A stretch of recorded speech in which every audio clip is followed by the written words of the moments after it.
Okay, आजच्या लेक्चरमध्ये rotational डायनॅमिक्सच्या आपण काय बघतोय, आपल्याला जी काही थेरी झालेली त्यातले काही आपण प्रॉब्लेम्स त्याच्यावरचे सॉल्ड एक्झाम्पल काही सॉल्व करण्याचा प्रयत्न करू. त्यातला आधी एक एक्झाम्पल होतं, एक्झाम्पल नंबर 1. त्याच्यामध्ये काही डेटा मिसिंग आहे, तर त्यामुळे आपण तो बघणार नाही आहे. तर क्वेश्चन नंबर 2 जो आहे, page number I think page number 5 वरती त्या ठिकाणी प्रॉब्लेम नंबर 2 दिलेला आहे. बघा, आता तो प्रॉब्लेम या ठिकाणी मी लिहिणार नाही आहे, लक्षात घ्या. मी डायरेक्टली या ठिकाणी आन्सर तुम्हाला कॅल्क्युलेट करून देणार आहे. ऑलरेडी तुमच्याकडे PDF मी सेंड केलेली आहे, ती PDF ओपन करून तुम्ही बघत जा क्वेश्चन काय. कारण आपण क्वेश्चन लिहित बसलं का आपल्याकडे तितका वेळ नाही, लक्षात घ्या. तरी मी इथं रीड करून तुम्हाला एक एक पॉईंट सांगतो काय काय दिलं आहे. A motorcyclist is to undertake horizontal circle inside the cylindrical wall of a well of inner radius 4 metre. म्हणजे एक मोटरसायकलिस्ट आहे, त्या ठिकाणी इन्नर वॉल आहे, त्याची रेडियस 4 मीटर दिलेली आहे आणि त्या ठिकाणी असा सर्क्युलर टर्न तो त्या ठिकाणी घेणार आहे आतमध्ये. ठीक आहे, ओके. नंतर coefficient of static friction between the tyre and the wall is 0.4. म्हणजे mu s, coefficient of static friction mu s is given 0.4. एक एक पार्टलो आपण. radius is equal to 4 meter, coefficient of static friction 0.4. okay, it is a constant. Calculate the minimum speed and the velocity necessary to perform this turn. velocity आणि frequency तुम्हाला विचारली आणि त्यांनी bracket मध्ये सांगितलंय consider g is equal to 10 meter per second. they ask you the minimum velocity. at that time frequency will be minimum. त्यावेळेला पण जी frequency असेल ती मिनिमम. आपण एक एक पॉईंट बघूया या ठिकाणी. ॲज पर द फॉर्म्युला, आपण जे काही फॉर्म्युला बघितलेले आहेत त्याच्यावरून तुम्हाला आठवेल, व्ही मिनिमम या कंडिशनसाठी under root of R G upon mu S. Calculation करूया या ठिकाणी. V minimum is equal to under root of R किती आहे 4, हे किती आहे 10, जे divide by 0.4. Okay, here it is which is equal to under root of 40 by 0.4. एक पॉइंट तिकडे गेला, that is 400 divide by 4 which is equal to under root of 100 which is equal to 10 metre per second. This is the minimum velocity.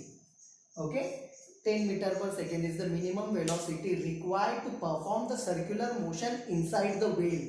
ती जी काय well आहे त्या वेलच्या आतमध्ये सर्क्युलर मोशन करण्यासाठी मिनिमम वेलॉसिटी जी लागणार आहे ती 10 मीटर पर सेकंड आहे. या फॉर्म्युल्यावरून आपण ते फाइंड आउट केली. इथे काय केलं, मल्टिप्लाय. इथे पॉईंट इकडे एक शिफ्टने केला तर वरती 10 ने मल्टिप्लाय करावं लागेल. Division 100 under root will be 10 over there. Okay, after this पुढे त्यांनी काय विचारलंय, what is the frequency. As we know that V is equal to, already आपल्याकडे स्टार्टिंगलाच आपण बघितलेलं आहे, 2πrm.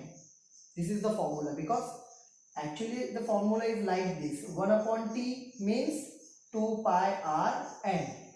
For the minimum velocity this will be minimum. Okay, if you have to find out n minimum it will be 2 pi r, v च्या खाली गेले v minimum upon 2 pi r.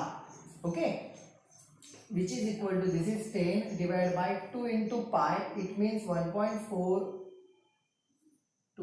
into r is equal to 4 और 22 by 7 कसंही करा. ठीक आहे, इथे 22 by 7 जरी लिहिले, वरती 7 गेले 70 होऊन जातील, खालचं 22 into 2 into 4 असं करून घ्यायचं आणि डिव्हिजन करायचं. अदरवाईज या ठिकाणी तुम्ही सिम्पली सॉल्व पण करू शकता. याला कोणत्या पद्धतीने बघा, या ठिकाणी 5 डिवाइड बाय 3.142 into 4, याला लॉगनी कॅल्क्युलेट करा. आता बघा, प्रॉब्लेम आला की लॉग बुक यूज करायचं आहे, लक्षात घ्या. प्रॉब्लेम्स आले की तुम्हाला लॉग बुक कॅल्क्युलेशनसाठी यूज करणं गरजेचं आहे, जे 11मध्ये आपण कंपल्सरी बघितलेले आहे. ठीक आहे, तर लॉगचे कॅल्क्युलेशन्स तुम्ही मला सेंड करणं एक्सपेक्टेड आहे. ठीक आहे, जर तुमच्याकडे लॉग बुक नसेल तर ऑनलाईन तुम्ही डिरेक्टली गुगलवर जरी सर्च केलं तर लॉग बुकची PDF तुम्हाला भेटून जाईल, किंवा मी तुम्हाला लॉग बुकची PDF पाठवतो. ठीक आहे, याच्यामध्ये लॉगनी कॅल्क्युलेशन केल्यावर यू विल गेट 0.4 and तुम्हाला सांगितलंय what is the SI unit of the frequency, revolutions per second. Okay, revolution per second और काय आपण लिहितो, हर्ट्ज असं लिहिलं तरी चालेल. Okay, this is all about the question number 2. write down this. After this we are going to see the question number 3 and after that we are going to see the one proof conical pendulum चा. ठीक आहे, हे 3 गोष्टी आपल्याला आज बघायच्या आहेत. तर right down this right now.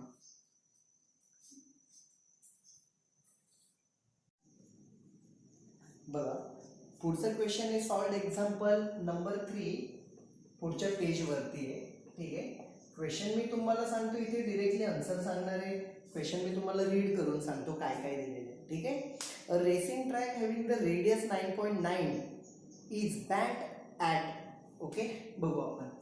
Racing track with the radius काय दिलेली 9.9 मीटर. ओके, एसआय युनिटच दिलेला आहे रेडियसचा. बँक ॲट अन अँगल म्हणजे अँगल ऑफ बँकिंगचा या ठिकाणी प्रॉब्लेम असणार आहे, हे लक्षात आलं पाहिजे आपल्याला. Tan inverse of 5.5. कन्फ्यूज न व्हायचं, असं कसं दिलेलं आहे, कन्फ्यूज नका हो, मी सांगतो तुम्हाला पुढे कसं आहे. आता हे बघा, टॅन ऑफ इकडे आणला, टॅन इनवर्सचा जर लेफ्टला इकडे आला तर तो काय होईल, tan of theta that will be 5.5. Tan इनवर्सचा इकडे आला की टॅन होणार. ओके, त्याच्या पुढे नंतर काय दिलेलं आहे, coefficient of static friction between the track and the tyre of the vehicle. Coefficient of static friction 0.2 is given. त्याला एसआय युनिट काही नाही, तो कॉन्स्टंट आहे. Determine the speed limit with 10% margin. म्हणजे स्पीड लिमिट कोणते, 2 आहेत. एक आहे व्ही मिनिमम, एक आहे व्ही मॅक्झिमम विथ 10% मार्जिन. हे बघा, व्ही मिनिमम म्हणजे काय, बँकिंग ऑफ रोडवरती व्हेलॉसिटी कमीत कमी व्ही मिनिमम पाहिजे, त्याच्यापेक्षा कमी झाली का तो खाली पडून जाणार. ठीक आहे, समजा व्ही मॅक्झिमम जास्तीत जास्त बँकिंग ऑफ रोड, बँक रोडवरतून जी व्हेकल जाणार आहे त्याची व्हेलॉसिटी व्ही मॅक्स जी काय आलेली असेल तेवढी, त्याच्यापेक्षा जास्त झाली तर ते बाहेर जाणार. मग 10% मार्जिन म्हणजे काय, समजा आपण एक व्हेलॉसिटीची रेंज ठरवली, here it is the V max आणि व्ही मिनिमम. त्यांनी काय सांगितलंय, 10% मार्जिन. 10% मार्जिन म्हणजे याच्यापेक्षा 10% कमी असलेलं 10% आणि याच्यापेक्षा 10% जास्त असलेली व्हॅल्यू फाइंड आउट करा असं सांगितलंय. म्हणजे जी मॅक्झिमम व्हॅल्यू आहे त्याच्यापेक्षा 10% कमी आणि जी मिनिमम व्हॅल्यू आहे त्याच्यापेक्षा 10% जास्त असलेली व्हॅल्यू फाइंड आउट करा. ठीक आहे, आता थोडीशी क्वेश्चनची टाईप बदलत आहेत, लक्षात घ्या. तुम्हाला स्ट्रेट फॉरवर्ड क्वेश्चन विचारणार नाही, थोडंसं फिरून विचारतात.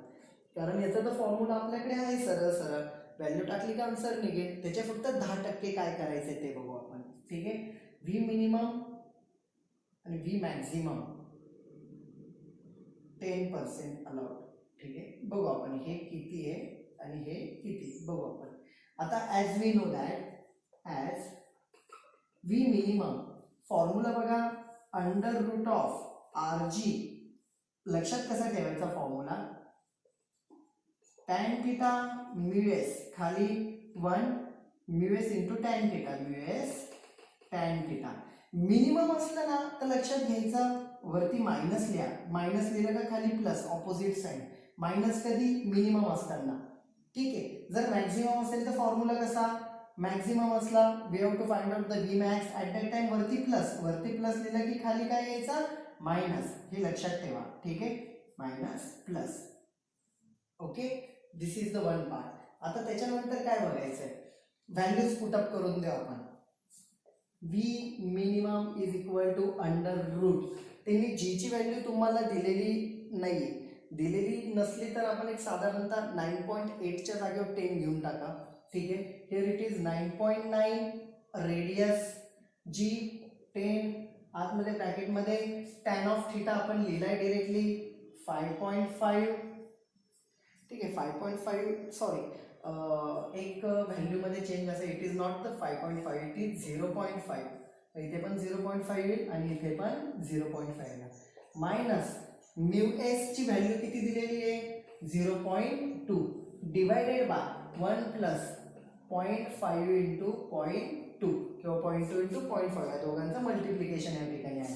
ओके, कॅल्क्युलेशन करून बघूया आपण. Which is equal to under root of 9.9 into 10 into here it is 0.3 divided by 0.5 into 0.2 that will be 0.1. here it is 0.1. बघा 5 2 जा 10, 2 डिजिट इकडे 1 2 म्हणजे 0.1 व्हॅल्यू होणार. याची value 0.1 plus 1 that will B 1.1.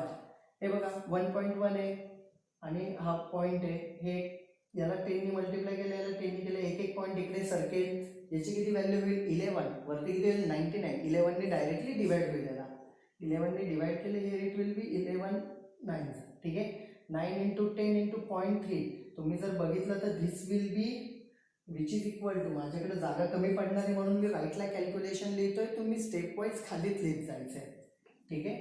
Here it will be 10 into 2.7, 9 3 10 into root 27, this is the V minimum. त्याची value आपण लिहून घेऊ, किती आलेली व्ही मिनिमम, ऑलमोस्ट त्याचं जे काय under root 8 is 5.1 under root 5.196 metre per second. This is the V minimum. आता अंडर रूट कसं काढलेलं आहे बघा, मी याचं कॅल्क्युलेशन थोडंसं लॉगच्या भाषेत तुम्हाला एकदा थोडंसं एक्सप्लेन करून सांगतो. X is equal to under root of 27. Under root म्हणजे काय, रेज टू 1/2. समजा तुम्ही लॉग घेतला दोन्ही साईडला, तर लॉगच्या रूलनुसार जी इंडेक्स असते ते इंडेक्सची व्हॅल्यू खाली येते, 1/2 खाली लिहिला आणि लॉग ऑफ 27. समजते, दोन्ही साईडला लॉग घेतला, लॉग ऑफ एक्स, याचा लॉग घेतला का 1/2 खाली लॉग ऑफ 27. मग आता काय करणार, याचा लॉग जो, याची व्हॅल्यू जी लॉगची आहे ती इथं लिहायची, त्याला 1/2ने डिवाइड करायचं, जी व्हॅल्यू आलेली that is the log X. X is equal to anti log of this value, you will get X is equal to 5.196. समजते, सिंपल आहे, अवघड नाही आहे. फक्त अंडर रूटचं काढायचं कसं आहे, तसंच क्यूब रूट असतं रेस टू 1/3, फिफ्थ रूट असतं रेस टू 1/5, त्या पद्धतीने कॅल्क्युलेशन करत जायचे फक्त. ओके, मी इथे करून दाखवले फक्त एक प्रोटोकॉल कसं आहे ते कॅल्क्युलेशन तुम्ही मला लिहिलेले दिसले पाहिजे. ओके, हा एक part. This is V minimum. तुम्हाला नुसतं व्ही मिनिमम नाही सांगितलंय, त्यांनी काय सांगितलंय, स्पीड लिमिटचे 10% मार्जिन. स्पीड लिमिट एक मिनिमम असतो, एक मॅक्झिमम असतो. मिनिमम बघितला त्याचं 10% मार्जिन. मग आपल्याला काय बघायचं आहे, 10% मार्जिन काय असेल, 10 शुड बी 10% हायर दॅन दिस. बघा, 10% margin should be higher than this. Means V minimum allowed, किती अलाउ करू शकतो आपण, याच्यापेक्षा 10% हायर. समजा याला 10% हायर म्हणजे काय, 0.196 इंटू 100%च्या 110. हे बघा, एखाद्या व्हॅल्यूला 10%नी जास्त काढायची असेल, कोणती पण व्हॅल्यू आपल्याला जर त्या व्हॅल्यूपेक्षा 10% जास्त काढायची आहे, तर काय करायचं असतं माहिती का, 110, कारण त्या व्हॅल्यूला आपण 100% मानले, त्याच्यापेक्षा 10% जास्त म्हणजे 110 होऊन जाईल. उद्या तुम्हाला विचारलं की 30% जास्त काढा त्याच्यापेक्षा, 130, कारण out of 100 you are finding the 110. ठीक आहे, येत्या लक्षात, ही सोपी मेथड आहे. अजून तुम्हाला बघायचं असेल तर कसं करावं लागेल, सगळ्यात पहिले याचे 10% काढायचे. 10% म्हणजे काय, 10 डिवायडेड बाय 100. ठीक आहे, ते 10 याला मल्टिप्लाय करायचं, जी व्हॅल्यू येईल ती झाली याच्या 10%. आणि 10%नी जास्त म्हटले का याच्यामध्ये ती ॲड करायची असं येईल. मग सिम्पली काय करायचं, एवढं परत 2 स्टेप करण्यापेक्षा सिम्पली काय करायचं की याला डिरेक्टली 10% जास्त म्हटले की आहे त्या व्हॅल्यूला 100% मांडलं, त्याच्यापेक्षा 10% जास्त म्हणजे 110 should be there with respect to 100. याचं कॅल्क्युलेशन जर तुम्ही केलं तर तुम्हाला जाणवेल इथे which is equal to 5.196 into 100ने याला डिवाइड केलं 1.1 विच इज इक्वल टू, हे सिम्पल मल्टिप्लिकेशन आहे, तुम्ही घरी तुमच्या पद्धतीने करू शकता. 5.716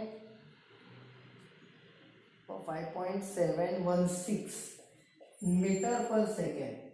आताशी आपले एक निघालेलं आहे आन्सर. अजून एक कॅल्क्युलेशन बाकी आहे, एक्झाम्पल संपलेलं नाही, त्याच पद्धतीने व्हीमॅक्स बघायचं आहे. बघा, या ठिकाणी 10% हायर का घेतलंय त्याचं रिझन कळालं का, कारण मॅक्झिममसाठी 10% लहान घेणार. हे बघा सर, हायरच का घेतलं, 10%नी कमी का नाही घेतलं, या ठिकाणी हायर घ्यायचं रिझन काय, दिस इज द मिनिमम व्हॅल्यू. याच्यापेक्षा अजून जर कमी केली व्हॅल्यू तर ती गाडी खाली पडून जाईल. मिनिमम सांगितलंय, मग त्याच्यापेक्षा कमी घेऊ शकतो का आपण, नाही, मग त्याच्यापेक्षा जास्तच घ्यावं लागेल, म्हणून हायर घेतलंय. तसंच पुढे जाऊन आपल्याला मॅक्सची व्हॅल्यू काढली, मॅक्झिमम व्हॅल्यू, ती मॅक्झिमम आहे व्हॅल्यू वेलॉसिटीची. त्याच्यापेक्षा जर जास्त झाली तरी पण गाडी स्लिप होणार बाहेरच्या बाजूला. त्यामुळे त्याच्यापेक्षा 10% काय घ्यावं लागेल आपल्याला, कमी घ्यावं लागेल. या केससाठी हायर, VMAX-साठी 10% लेझर. आता एवढं तुम्ही लिहून घ्या. मग याच्या पुढचा पार्ट जो बाकी क्वेश्चनचा तो आपण बघू. राईट डाऊन दिस.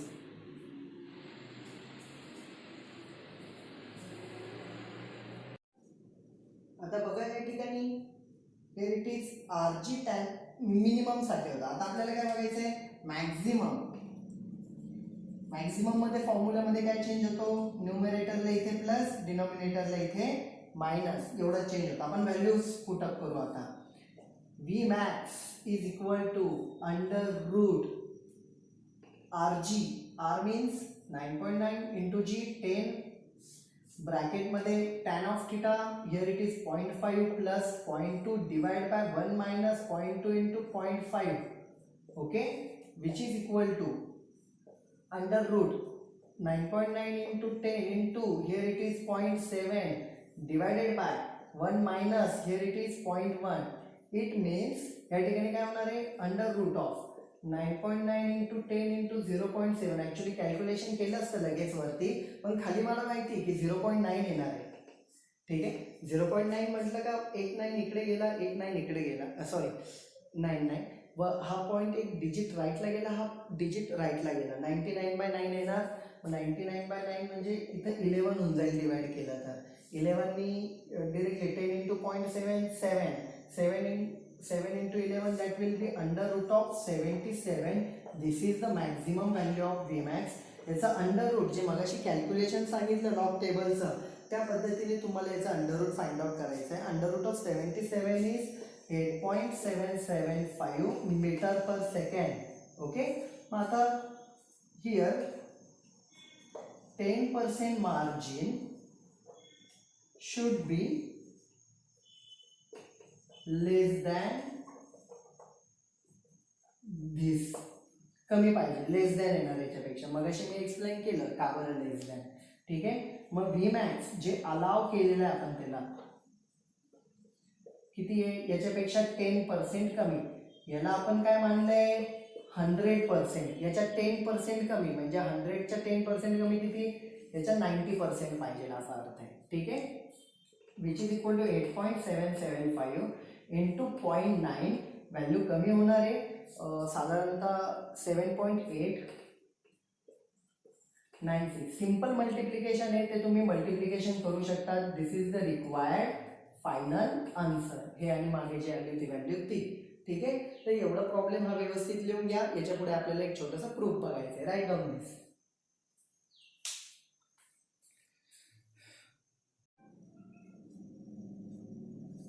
ओके, आता आपल्याला जो काही थेरॉटिकल पार्ट बघायचा आहे तो आहे कोनिकल पेंड्युलमचा.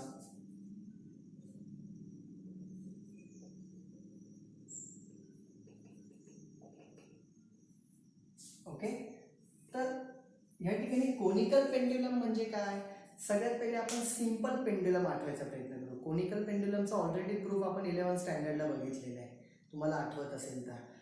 पण थोडं मोठं प्रूफ होतं ते. आता आपण थोडंसं सिंपल वेने बघणार आहे. आणि या ठिकाणी 2 डायग्राम दिलेले आहेत, त्यातले एकच डायग्राम आपल्याला बघायची, ते एक तुम्हाला सांगतो, कन्फ्युजन नको यासाठी. तर दुसरी गोष्ट अजून कोनिकल पेंड्युलम आणि सिंपल पेंड्युलम यांच्यामध्ये काय डिफरन्स आहे, एक्झॅक्टली काय आहे ते. तर सिंपल पेंड्युलम म्हणजे काय, consider a string if the bob that is the metallic sphere is attach to the another end of the string and if I oscillate, समजा मी त्याला इथून वरती घेतलं फक्त and release from the side, it will oscillates like this. तो त्या ठिकाणी अशा पद्धतीने ऑसिलेशन्स करणार आहे.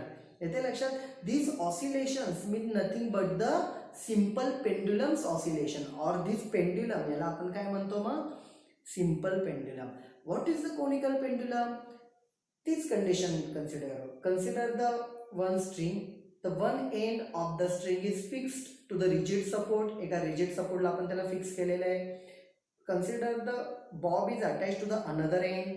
त्या ठिकाणी मी त्याला and I am giving the horizontal velocity to the bob such that it will perform the circular motion and string performs the surface of the cone. म्हणजे त्या ठिकाणी एक सरफेस ऑफ द कोन जो आहे तो कव्हर करेल स्ट्रिंग, आणि त्या ठिकाणी जे काय बॉब आहे तो एक सर्क्युलर मोशन परफॉर्म करेल. म्हणजे हे बघा अशी कंडिशन आहे, हा जो बॉब आहे अशा पद्धतीने फिरत राहील आणि याची जी स्ट्रिंग आहे ती ऑब्विसली अशा पद्धतीने मूव्ह होणार. म्हणजे कोन जो असतो कोनचा सरफेस कव्हर करणार स्ट्रिंग, आणि बॉब जो आहे तो खाली सर्क्युलर मोशन परफॉर्म करतात. That is the conical pendulum. मग मी तुम्हाला या ठिकाणी वर्क काय देतोय, फक्त एकच वर्क तुम्हाला देणार आहे की कोनिकल पेंड्युलमचं त्या ठिकाणी तुम्ही डिस्क्रिप्शन लिहायचं आहे. ठीक आहे, किंवा डेफिनेशन म्हटलं तरी चालेल, किंवा कोनिकल पेंड्युलम आहे काय हे फक्त तुम्ही सगळ्यात पहिले इथे लिहून काढायचं. बुकमध्ये हेल्प घेऊन लिहिलं तरी चालेल.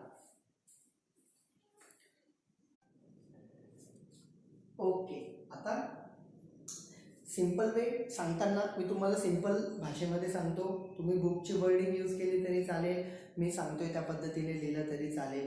कोनिकल पेंड्युलम म्हणजे काय, if a string is attach to the rigid support, one end of the string is attach to the rigid support and another end is attach to the metallic sphere that is bob, if the velocity to the bob is given such that it performs the circular motion at the base and the string is performing the or covering the surface of the cone, this situation or this type of pendulum is called as conical pendulum.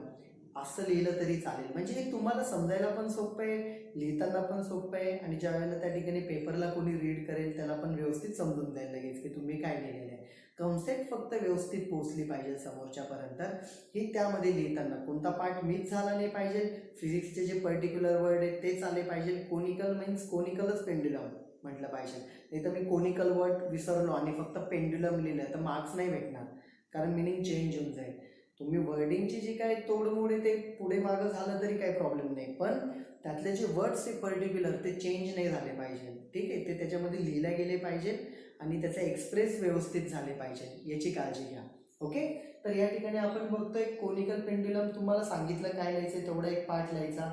आता या ठिकाणी मी तुम्हाला diagram सांगतोय कशी. समजा आपण एकच diagram बघणार आहे, तिथं दोन डायग्राम दिलेले आहे, इनर्शियल फ्रेममध्ये, नॉन इनर्शियल फ्रेममध्ये. आपण इनर्शियल फ्रेमचीच बघायची या ठिकाणी. बघा,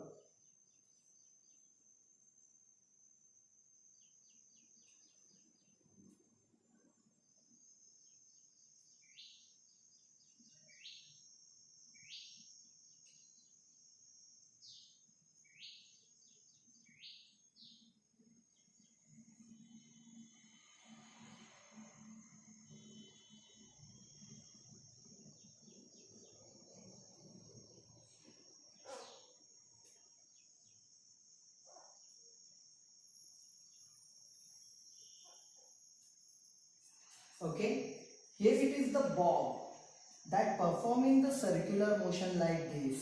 okay, या ठिकाणी फिक्स रिजिड सपोर्ट आहे, इथून इथे हा bob. This is position A, this is suppose position B. मी या ठिकाणी म्हणतो let capital L which is equal to A B is equal to capital L, length of the string, length of the string, जी string आहे त्याची length.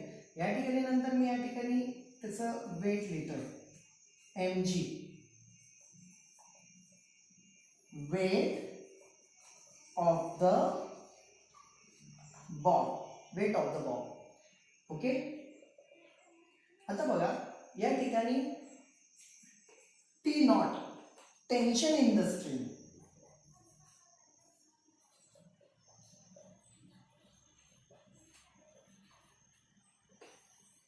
हे बघा या ठिकाणी टी नॉट, एक टेन्शन इन द.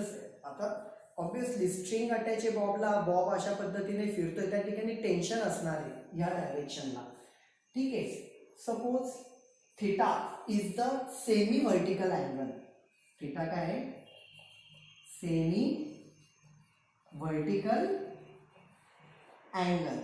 ठीक आहे, सेमी व्हर्टिकल अँगल म्हणजे काय, ह्या ठिकाणी असा कोणचा शेप होणार आहे, स्ट्रिंग अशा पद्धतीने फिरत असताना कोणचा शेप होणार आहे, याला जर तुम्ही असं कंप्लीट केलं तर हा टोटल अँगल असेल व्हर्टिकल अँगल, म्हणजे अशा शेपचा हा टोटल अँगल असेल व्हर्टिकल, त्याच्या आपण हाफच पार्ट कन्सिडर करतोय, म्हणून मी इथं काय लिहिलं, semi vertical angle. Okay,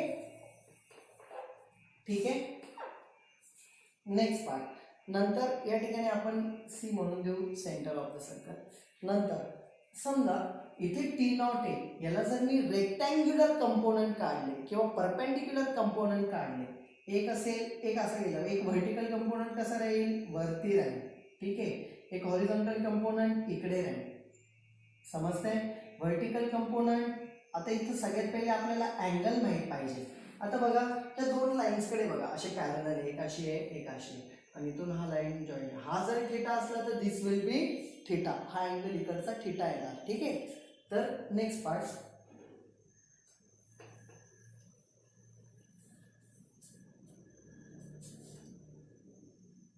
theta, हा थिटा आला तर इथे काय येणार, T0 दिस कंपोनंट, ज्याच्यासोबत थिटा असतो त्याला कॉस, ज्याच्यासोबत नसतो त्याला काय, साइन. हा एक पार्ट झाला. ठीक आहे. नंतर आपल्याला काय बघायचं आहे, समजा दिस इज द लेंथ, ही लेंथ आहे, बरोबर आहे, इथपर्यंत लेंथ आहे, तर ही जी व्हर्टिकल आहे हा काय येईल, एल कॉस थिटा, ही लेंथ आहे ना total, L, A B is equal to L, हे टोटल एल आहे बघा इथपर्यंत, हे व्हर्टिकल इथपर्यंत काय राहील, हा थिटा आहे, तर हा काय येईल, एल कॉस थिटा. आणि एवढं जे डिस्टन्स आहे मी इथे लिहितोय, हा एल कॉस थिटा, आणि एवढा जो पार्ट असेल हा एल साइन थिटा. आता इकडे मी आता काढत नाही कारण डायग्राम मध्ये खूप कन्फ्युजन होऊन जाईल. इकडे पण असं एक कंपोनंट राहील, तो काय असेल, L sine theta which is equal to radius, ती काय असणार आहे, रेडियस. ठीक आहे. तर तुम्ही हे साईडला असं काढून ठेवा कुठेतरी नोट म्हणून, ते इथे लिहायची गरज नाही प्रूफच्या वेळेला, तुम्हाला अंडरस्टँडिंगसाठी साईडला काढून ठेवा कुठेतरी. मी रफ करतो, तुम्ही व्हिडिओ पॉज करून ते काढून घ्यायचं आहे. ओके, ठीक आहे. ही रेडियस असणार आहे बरं का, इथे काढलेली अशी straight radius of the circle असणार आहे, ते बघू आपण पुढे लिहिणारच आहे इथे.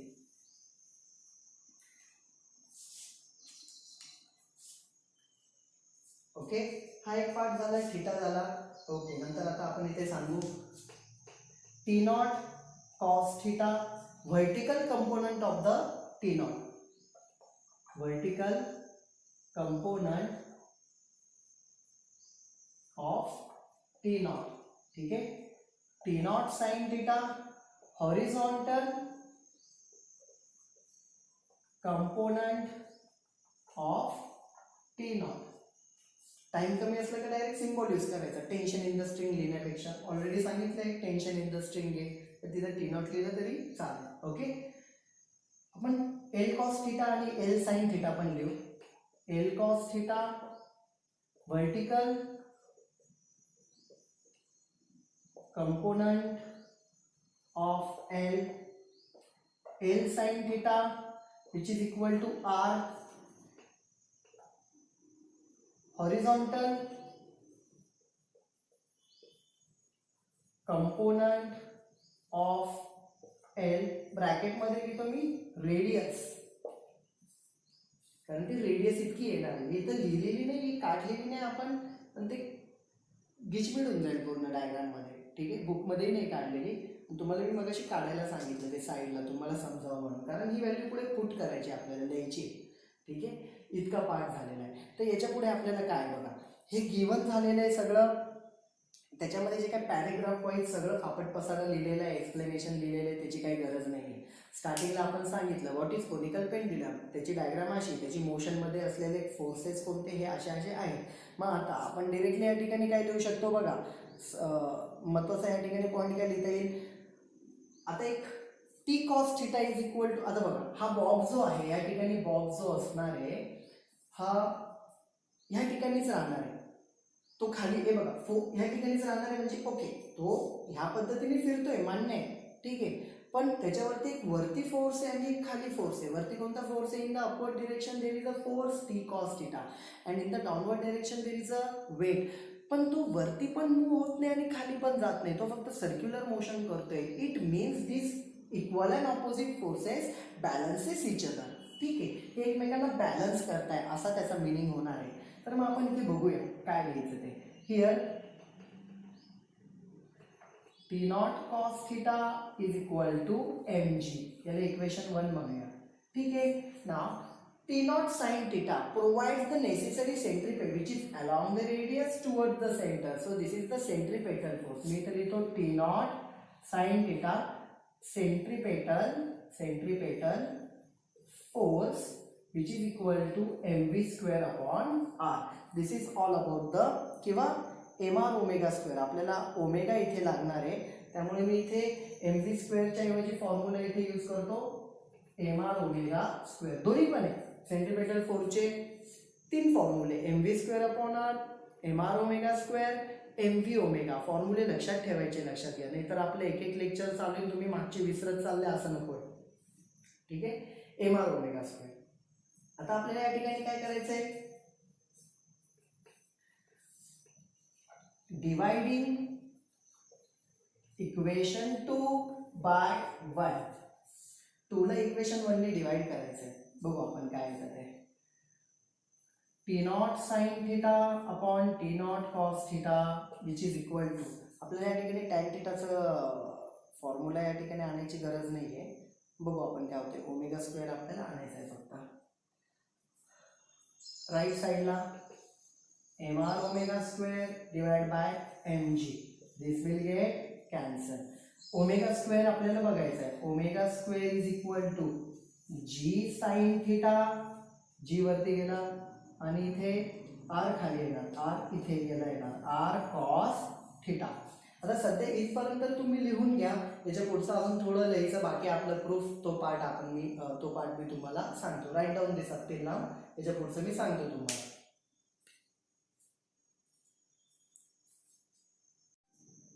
बघा, जस्ट आपल्याला काय इक्वेशन आलं होतं, omega square is equal to G sine theta upon R cos theta. आपण मगाशीच बघितलं होतं की आधीच्या गिवन मध्ये लिहिलं होतं आर इज इक्वल टू काय आहे, L sine theta. Sign theta upon हा काय आहे, एल साइन थिटा. आर म्हणजे एल साइन थिटा आहे, आपण आधीच लिहिलेलं आहे. ठीक आहे. Sine theta will get cancel. या ठिकाणी काय येईल, therefore omega square is equal to remaining terms are g upon l cos theta. Okay. या ठिकाणी omega is equal to under root of g upon l cos theta. Omega म्हणजे omega is तुम्हाला ओमेगाची value काय आहे, ओमेगाची value तुमची असती 2 pi upon t. Basic formula 2 पाय n, that is 2 pi upon t under root of g upon l cos theta. तुम्हाला t find out करायचा आहे ना, t तिकडे पाठवून देऊ. ही टर्म वरती न्यूमरेटरला येईल 2 पाय अंडर रूट वरती काय येणार l cos theta divided by g. This is the period of this. आणि फ्रिक्वेन्सी जर काढायची असेल, frequency is equal to 1 upon t, त्याला इन्व्हर्स केलं 1 upon 2 pi under root of g upon l cos theta. This is equation number 2. Okay. मग याच्यावरून simple आहे पुढचं कॅल्क्युलेशन. 2 पाय अपॉन टी, टीला तिकडं लिहिलं, बाकीच्या टर्म इथे आल्या आणि ती फ्रिक्वेन्सीचा आपण या ठिकाणी फाइंड आउट केला. आता बाकीचा काय पार्ट या ठिकाणी मला नाही वाटत आहे अजून. तसं पुढे काही लागलं, याच्या पुढे काही अजून लागलं तर मी सांगेल नेक्स्ट लेक्चरमध्ये. तर इथपर्यंत आज आपण थांबतोय. आज आपण 2 प्रॉब्लेम बघितले, कॅल्क्युलेशन्स बघितले, त्यानंतर हे एक प्रूफ बघितलेलं आहे. तर तुम्ही हे एवढंच व्यवस्थित लिहून काढा. जे लॉगचे कॅल्क्युलेशन सांगितले आहेत ते लॉगचे कॅल्क्युलेशन स्वतः व्यवस्थित करा आणि ते मला तुम्ही व्हॉट्सअपवरती सेंड करा. Take care. Have a nice day. Bye bye.